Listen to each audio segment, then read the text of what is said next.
Welcome to First and 15, the only podcast that's trying to get you paid. This is our special home edition. I'm here with two-time FFPC champion AB. Alongside him is my guy, Dio the Machine. Guys, we wanted to pod this afternoon because we wanted to specifically touch on some topics, and that's receiver twos on certain teams.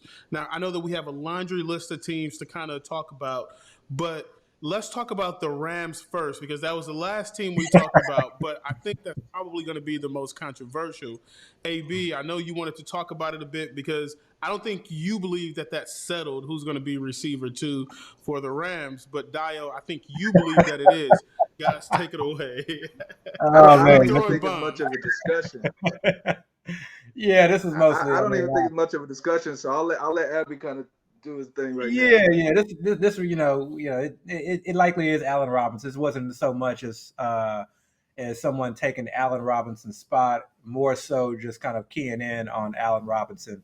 I think the way things are in the fantasy community, we're pretty much just anointing Allen Robinson into this locked in, fantasy wide receiver two. He may be slotted in as the wide receiver two with the Rams, but I think a lot of people view him as QB upgrade, team upgrade, and are really kind of looking at what he's done in the past historically. And I just spent a lot of time watching him last year, and you can say that he lost interest, you can say that there was bad QB play, but to me, I felt like it was just more than that. So I think it's enough for me where okay, I know a lot of guys I respect, including Deo or into Allen Robinson, so it's not a guy that I'm going to go 100% fade on, but it is someone I feel like I'll likely be underweight, when it comes to the field. I saw a player last year who really lacked explosion, lacked elusiveness, lacked the ability to sort of kind of really produce after the catch. It was, as soon as he got caught, he was tackled. And he's always been someone who's had great hands, who can point the ball, catch the 50-50s, but I don't necessarily know that that is, something that he's going to be that's going to be utilized a lot in that Rams offense. He's not really someone who's just going to burn you down the field. I think that's Van Jefferson's role. So to me, it's kind of interesting because if I'm going to take this extreme stance on being underweight on Allen Robinson, that means who may potentially be able to kind of creep up and pick up some of that value, not necessarily replace him as from a fantasy standpoint as far as like overall scoring, but who can provide some additional value. And you know I think Van Jefferson's an easy one to kind of look at. Remember, it was not that long ago last year when people were beating the drum for Van Jefferson in a breakout year. And this was with a healthy Cup, with the healthy Woods in that offense. And then when Woods went down, before the OBJ signing, and really even after the OBJ signing, there was a lot of people who were banging the drum as Van Jefferson being the next go to guy and not even OBJ. So he definitely disappointed last year, and I think that left a lot of sour taste in our mouths. So I think a lot of people are just off of him for that reason. But who knows? We may be able to see that sort of kind of third year leap. I think it'll be Robinson's job to lose, but it's not out of the realm of possibility that they see that maybe he's not giving us what OBJ gave us last year as far as being able to kind of separate from defenders and provide us that yak and provide us some of natural explosiveness. And they may look to sort of kind of changing their offense a little bit, maybe going a little bit more Van Jefferson. Higbee, someone I've also kind of looked at. Maybe they look at maybe incorporating him more in the offense. And I think there's already been some talk out of camps about the running backs being more incorporated in the passing game as well. So, bringing up the Rams is more so just again really kind of keeping our eyes and mind open to the idea that Allen Robinson may not just be this locked in wide receiver two or someone who's just going to be, have this, tremendous wide receiver one upside. I challenge anybody to, pull a whole game tape from last year, and just tell me that this is the same Allen Robinson for 2018. It's just not. And this is pre-injury, so I went on a large rant there. I know, this is going to kind of mark me as the Allen Robinson hater, but it's more so just something to keep in the back of our minds, and it'll be somebody I'll be looking at very very closely throughout the preseason and maybe some combined practices. So Dale, you think that this is settled, right? So you think Allen Robinson is a settled, you know, receiver 2 for the Rams, right? I really feel like we just wasted time even discussing this right now. Personally, I mean, come on, he is the wide receiver 2 for the Rams. I'm not talking about fantasy value. I'm not talking about his skill set or anything. For the wide receiver 2 position for the Rams, it's locked in Allen Robinson. They just gave this man a 3-year, $46 million contract. That's a pretty good contract for a guy that they wouldn't see as being the wide receiver 2. But compare that to So honestly, I other don't really think it's contracts. a question. Oh, sorry. So compare that to other contracts that were given out in this offseason, in the scarcity I of mean, wide it receivers. doesn't matter the other contract because the other contracts were going to receivers that are probably going to be the team's wide receiver 1s. We're talking about the wide receiver 2 right now. We're not talking about the guy they see as coming in and being the main guy. To me, like I said, he's locked in wide receiver 2 for that team. I think he understands that role. They accept that role, and it is what it is. So.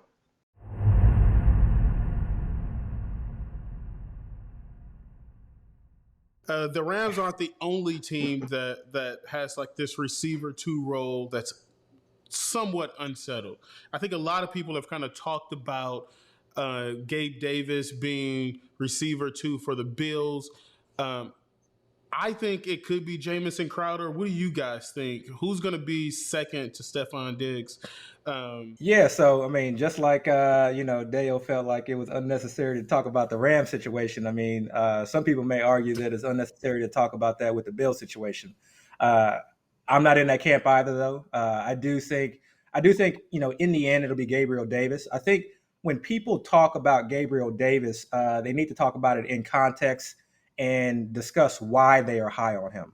I think, just saying it's a Gabe Davis breakout year, I think really clouds exactly what you are expecting from him.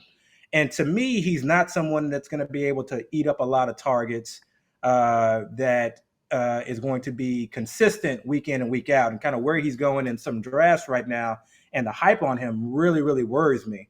I think this is, Stephon Diggs, wide receiver, target. Or I think Stephon Diggs is going to be a wide receiver target hog, just as he's been throughout his time with the Bills. So, what are we looking for from Gabe Davis? Are we looking for, these sort of kind of blow up spike weeks? These, are we looking for like a lot of touchdowns? Because I think a lot of people are looking at, what he's done historically as far as TDs per reception. And that's something that's kind of hard to bank on. I get it that he's talented, in terms of what we've seen. And I know a lot of people aren't necessarily leaning on that playoff game where he exploded, but to just say that he's going to come in and really put up 80 for 1,200 and 7 TDs, I think is tough. But if you're coming in realistically and saying, hey, okay, he's not going to be a high target guy, but his targets are going to have he's going to be a high air yard guy or potentially a high yak guy, and I'm expecting 8 to 9 TDs. If you're expecting that, that's not necessarily something that I want to draft in the 5th round. I think I want a little bit more certainty to that. But then adding in someone like a Jamison Crowder, I think Jamison Crowder is very, very much getting slept on.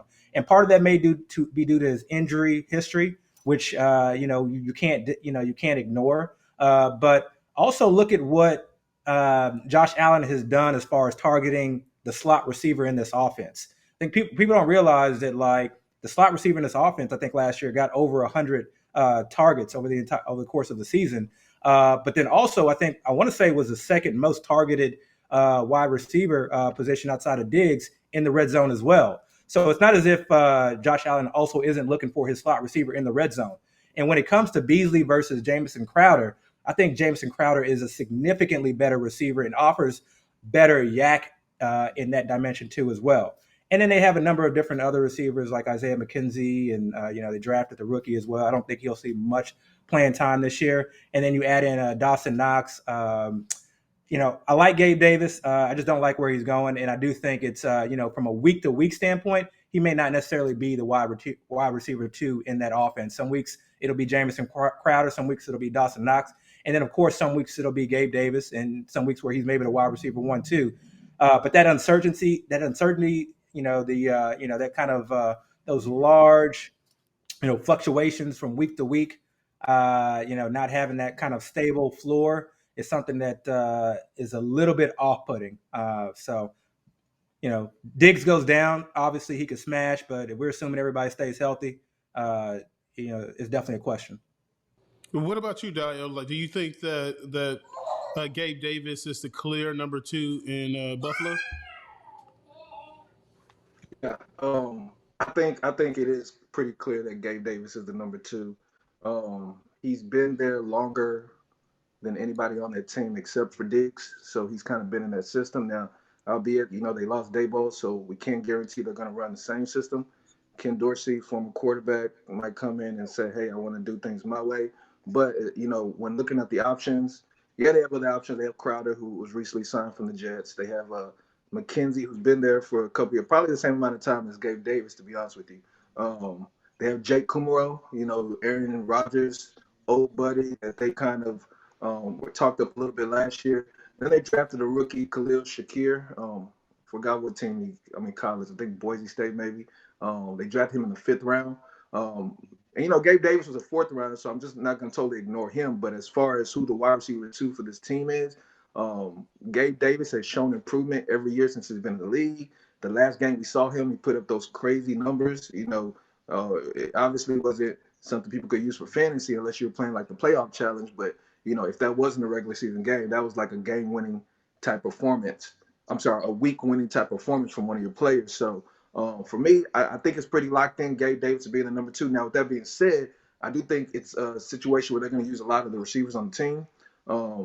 Value-wise, I don't think Gabe Davis is going to have a very high ceiling. He might have those spike weeks, just because if a team decides to kind of focus all their resources on stopping Diggs, that might leave Gabe Davis a lot more opportunities. But I could see a scenario where Jameson Crowder has a nice week. I can see a scenario where Shakir has a nice game because Shakir has actually been kind of talked up quite a bit this offseason as far as playing that role.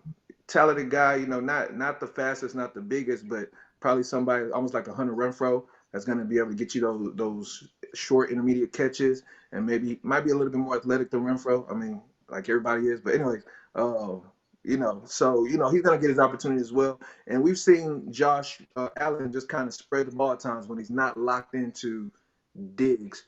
So ain't no telling how they're going to actually spread the pie around. But as far as who the wide receiver 2 for the Bills is, I'm pretty confident in it being Gabriel Davis.